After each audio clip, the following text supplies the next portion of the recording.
छात्रों, पिछली वीडियो में हमने चैप्टर नंबर 5 एनसीईआरटी बुक के सेकेंड ईयर क्लास की सातत्यता और अवकलनीयता की एक्सरसाइज 5.7 पर आधारित सवाल कराए थे।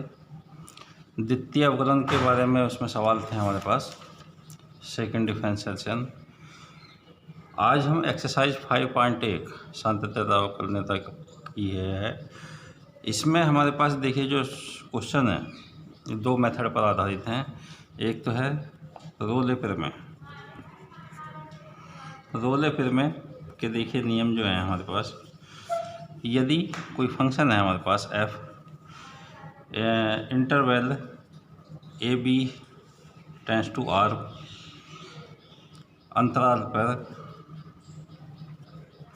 अंतराल ए बी पर संतत हो तथा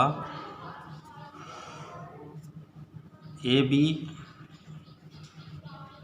अंतराल पर अवकलनीय हो,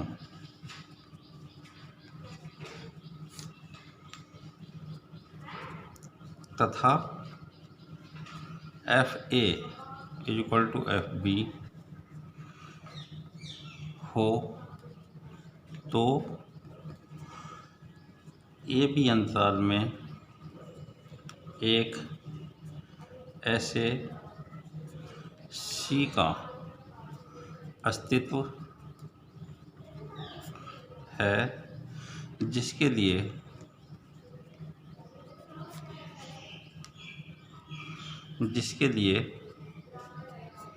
F dash C is equal to 0। इसका मतलब यह रोले प्रमेय जो है हमारे पास, कोई भी अंतराल A B belongs to R दे रखा हो, उस पर हमारे पास एक फंक्शन, कोई भी फंक्शन दिया हुआ है, तो उस पर जो भी फंक्शन दिया होगा वो संतत भी होना चाहिए, अंतराल पर अवकलनीय होना चाहिए, और तीसरी condition F A is equal to F B के बराबर होना चाहिए। और एक कोई भी वैल्यू हो, एक्स की वैल्यू मान लीजिए सी है, उसी अंतराल में अगर F dash C is equal to 0 हो तो सी का मान उस अंतराल के बीच में होना चाहिए। अगर ये तीनों चारों कंडीशन हमारे पास लागू हो जाती हैं, तीन कंडीशन है, एक तो संतत, अवकलनीय F A is equal to F B, और F dash C is equal to 0 पर सी की वैल्यू उसी अंतराल में आनी चाहिए, तो रोले का प्रमेय होगा, नहीं तो नहीं होगा। ये रोले का प्रमेय होता है। इसी तरह से एक और है, देखिए मध्यमान प्रमेय कहते हैं इसे, मध्यमान प्रमेय।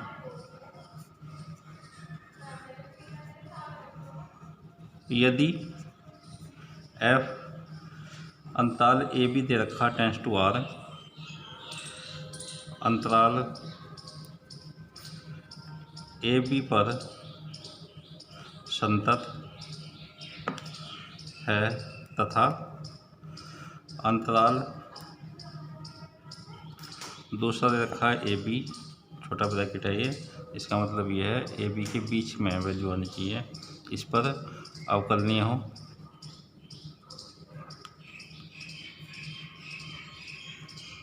तो अंतराल ए बी में ऐसे सी का अस्तित्व होगा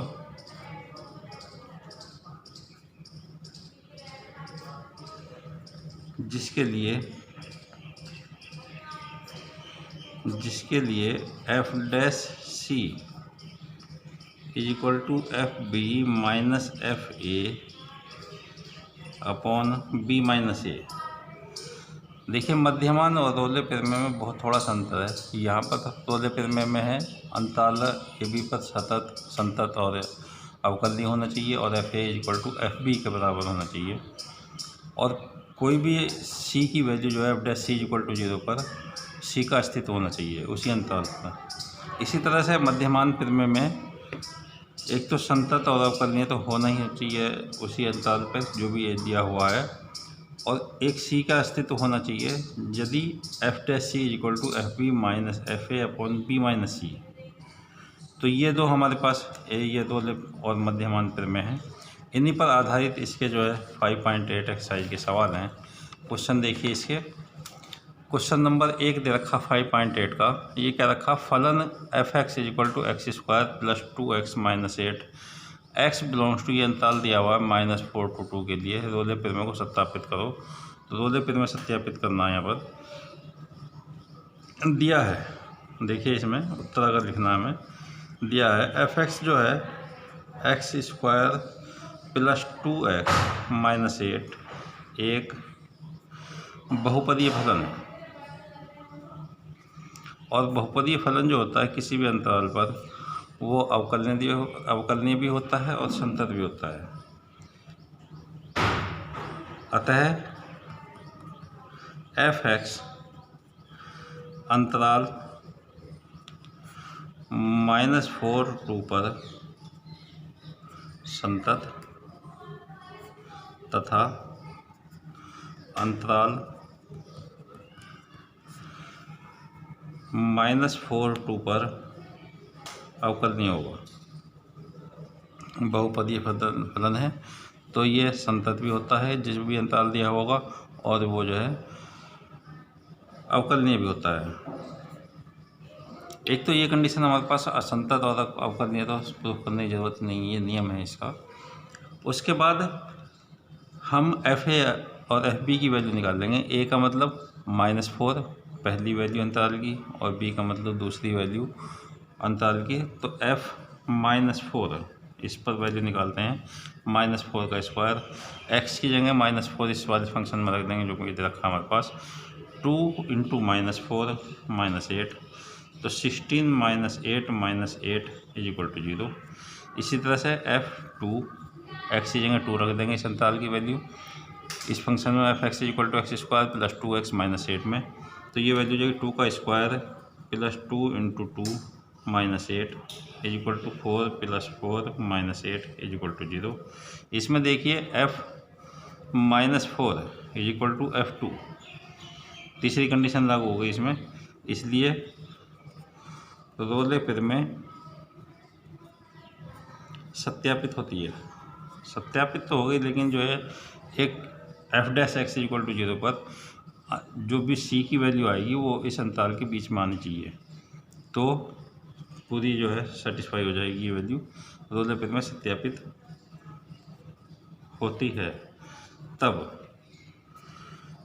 पहले तो हम f(x) की वैल्यू उतार लेंगे। f(x) = x² + 2x - 8 इसका x से सापेक्ष डिफरेंशियल कर देंगे, यानी d/dx f(x) या f'(x) = इसकी वैल्यू सीधे लिख रहा हूँ मैं, x² का हो जाएगा 2x + 2x की वैल्यू हो जाएगी 1 और 8 की वैल्यू 0। तो इसका मान f'(x) = हो जाएगा 2x + 2। इसमें x = c पर f'(c) = 2c + 2। तो f'(c) = जो होता है हमारे पास 0 के बराबर लेके चलते हैं, तो 2c + 2 = 0 या c = -1। देखिए -1 c का मान आया है, और -1 जो है -4 और 2 के बीच में जो अंतराल दे रखा है, इसलिए f'(c) = 0 पर c = -1 बिलोंग्स टू, यानी कि -4 और 2 के बीच में है। ये ही हमें सिद्ध करना होता है इसमें रोले प्रमेय में, ये आंसर होगा इसका। इसी तरह से देखिए क्वेश्चन नंबर 3 है इसका, इसी एक्सरसाइज का। ये कह रहा है यदि फंक्शन दे रखा है -5 5 टेंड्स टू r एक संतत फलन है, कंटिन्यूस फंक्शन है, और f'(x) भी किसी बिंदु पर शून्य नहीं है।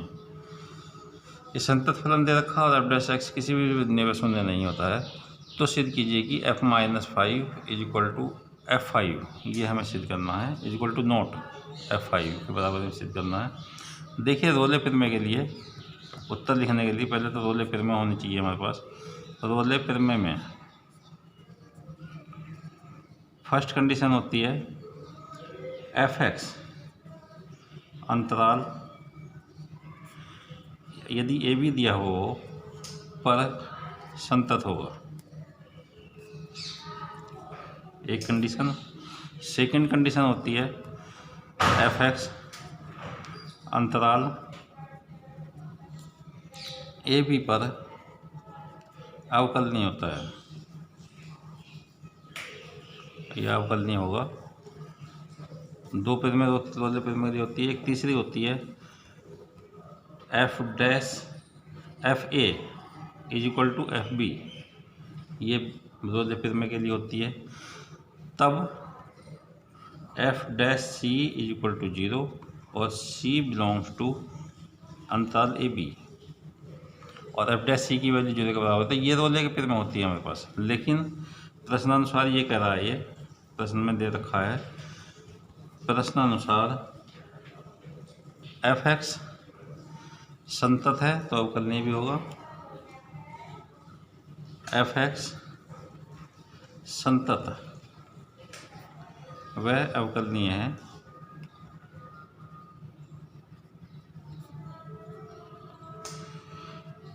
लेकिन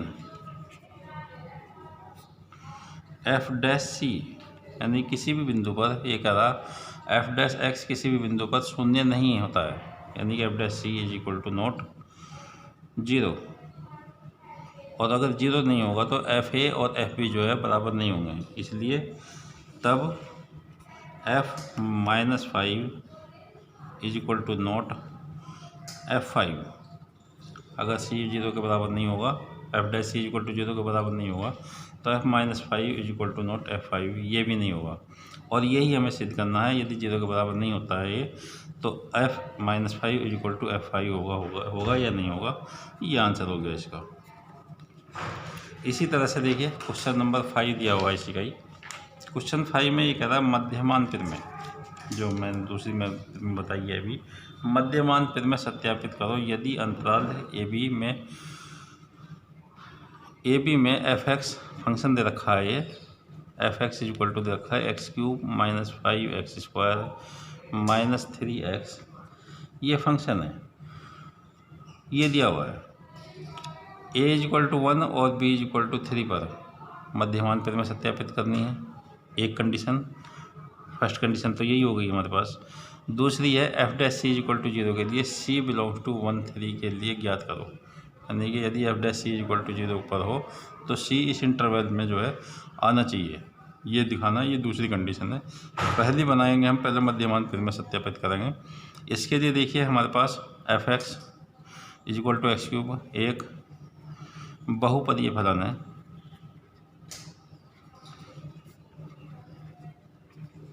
बहुपदीय फलन है, अतः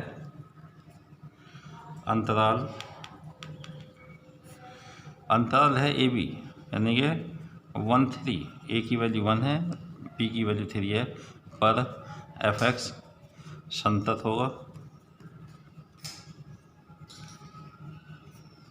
तथा अंतराल 1 3 पर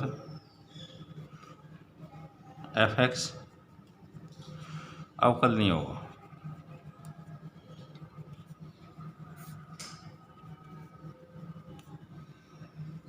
एक उसके बाद जो एक तो ये कंडीशन लानी होती है, हमें संतत और अवकलनीय दिखाना होता है। तो बहुपदीय फलन कोई भी होता है वो संतत भी होता है और अवकलनीय भी होता है, जो भी अंतराल दे रखा है उस पर हम मान के चलते हैं। दूसरी वैल्यू हम एफ एक्स की ही लिए पहले तो एफ डैश एक्स निकाल लेंगे, पहले लिख लेंगे इसे x³ minus 5x² minus 3x F dash x, यानी कि d/dx एफ एक्स, एक्स से सापेक्ष डिफरेंशियल कर देंगे इसका, सीधे सीधे लिख रहा हूँ मैं, ये इसकी वैल्यू हो जाएगी 3x², 5 दूनी 10 x माइनस के 3, ये वैल्यू होगी। इसमें x इज इक्वल टू सी पर एफ डैश सी की वैल्यू हो जाएगी 3c² माइनस 10c माइनस 3, ये F B minus F A की वैल्यू निकाल दी है मध्यमान प्रमेय के लिए। तो x इज इक्वल टू 1 पर f1, इसकी वैल्यू होगी 1³ माइनस 5 इंटू 1 का square minus 3 into 1 is equal to 1 minus 5 minus 3 is equal to minus के 7, x इज इक्वल टू 3 पर f3, तो ये वैल्यू हो जाएगी 3 की power 3 minus 5 into 3/2 minus 3 into 3, तो ये वैल्यू हो जाएगी 27 ये 9 पंजे 45 ये minus 9 is equal to minus के 27। मध्यमान प्रमेय जो है हमारे पास, मध्यमान प्रमेय से जो सूत्र होता है हमारे पास F dash C is equal to F B minus F A upon B minus A, ये मध्यमान प्रमेय होती है। और इसको देखिए, इससे हम अंतराल की वैल्यू निकालते हैं। तो देखिए हमारे पास एफ डैश सी की वैल्यू है, इसमें सूत्र में मान रखेंगे एफ डैश सी है 3c³ C square 3c² minus 10c minus 3 is equal to minus 27 minus minus 7 upon 3 minus 1। इसको सरल कर लेंगे तो ये वैल्यू बचेगी माइनस के 20 upon 2 is equal to minus के 10। इस 10 को इधर ले जाएंगे तो 3c² माइनस 10c माइनस 3 और प्लस के 10 हो जाएगा इज इक्वल टू 0। तो 3c² माइनस 10c और प्लस के 7 इज इक्वल टू 0। इसके फैक्टर कर देंगे तो ये वैल्यू हो जाएगी 3c² minus 3c minus 7c plus 7 is equal to 0। इसमें से 3c common, c minus 3 c minus 1 बचेगा और माइनस के यहाँ पर 7 common, c minus 1 is equal to 0। तो c इज इक्वल टू एक तो 1 आ जाएगा, एक 7/3। देखिए जो c की वैल्यू है c इज इक्वल टू 7/3, ये जो ये बिलोंग कर रहा है इंटरवल 1-3 पर बिलोंग कर रहा है, यानी कि 1 और 3 के बीच की वैल्यू है 7/3। इसलिए c इज इक्वल टू 7/3 पर मध्यमान प्रमेय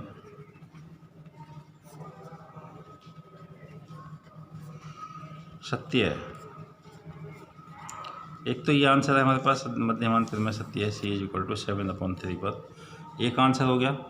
उसके बाद एफ डैश सी, इसमें देखिए क्वेश्चन में दिया हुआ है F dash C is equal to 0 के लिए c बिलोंग्स टू 1-3 के लिए ज्ञात कीजिए c का मान क्या होगा। तो F dash C is equal to 0, F dash C की वैल्यू है 3c² minus 10c minus 3 is equal to 0। ये सेकंड पार्ट है इसका, इससे c की वैल्यू निकालनी है।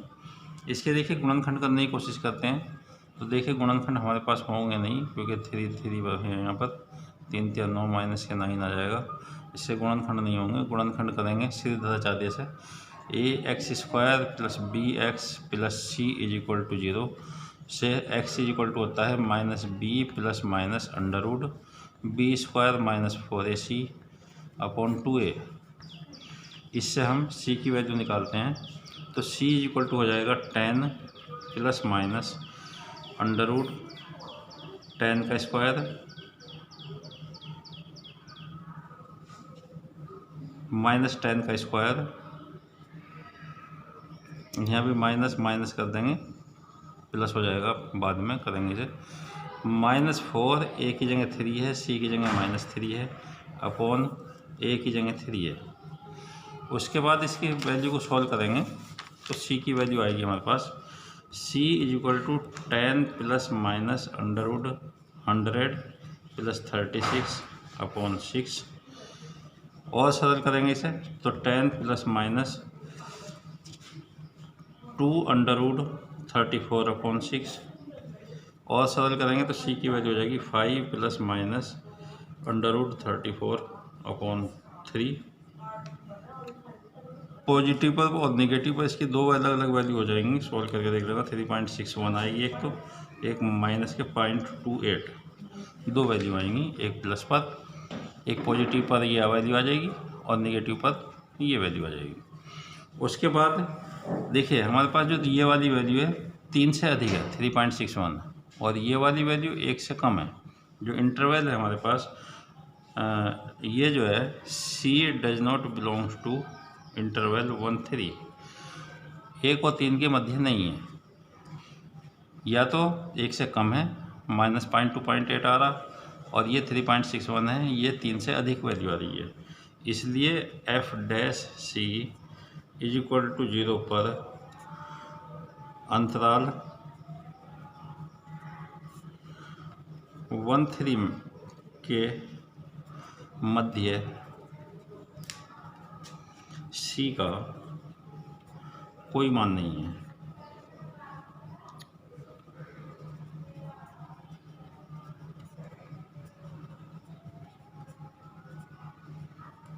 यही आंसर होगा इसका, ये हमें सिद्ध करना था इसमें।